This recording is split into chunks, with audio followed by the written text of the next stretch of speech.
Salut les amis, comment allez-vous? Venez méditer et prier avec moi si vous aimez ce genre de vidéo. Laissez un like et abonnez-vous, ça aide beaucoup la chaîne. Et voici que je vous ramène une vidéo sur un psaume très puissant. Et oui, il existe un psaume capable de traverser les ténèbres du cœur humain. Un psaume né d'une chute, mais qui a conduit à la rédemption. Un psaume si puissant qu'il peut essuyer vos larmes, briser vos chaînes et vous ramener dans les bras de Dieu. Ce psaume, c'est le psaume 51, la prière du pardon, la prière de ceux qui sont tombés, mais qui veulent se relever.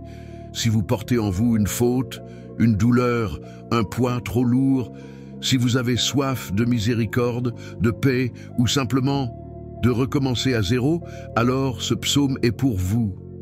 Prenez un instant. Ouvrez votre cœur et prions ensemble. Le psaume 51.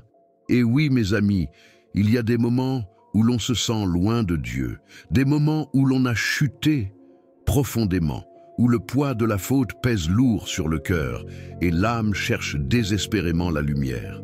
Dans ces instants, le psaume 51 devient un refuge.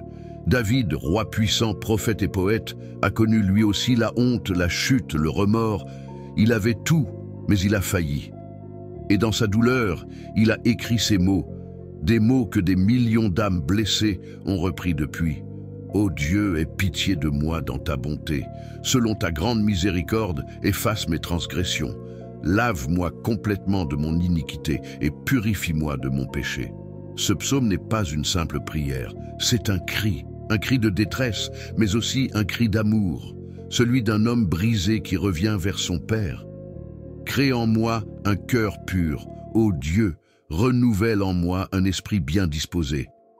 Il ne demande pas simplement pardon, il demande un cœur nouveau, une régénération, une résurrection intérieure. Ce psaume, c'est la preuve que Dieu ne rejette pas les cœurs sincères. Il ne méprise jamais ceux qui tombent, mais qui se relèvent et marchent vers lui. David ne cache rien, il ne justifie rien, il expose sa honte et l'offre à Dieu. Et c'est dans cette vérité nue qu'il trouve la paix. Un esprit brisé et contrit, ô Dieu, tu ne le dédaignes pas. Aujourd'hui encore, ces mots traversent les siècles. Ils parlent à ceux qui doutent, à ceux qui pleurent, à ceux qui pensent que Dieu a tourné le dos.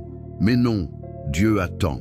Il tend la main, silencieux, patient, jusqu'à ce que nous revenions à lui. Et quand on le fait, même avec des larmes, il nous restaure. Alors oui, mes amis, ce psaume peut changer une vie. Il l'a déjà fait des millions de fois et il le fera encore. Prenez un moment, fermez les yeux et récitez doucement ces mots de David comme s'ils étaient les vôtres.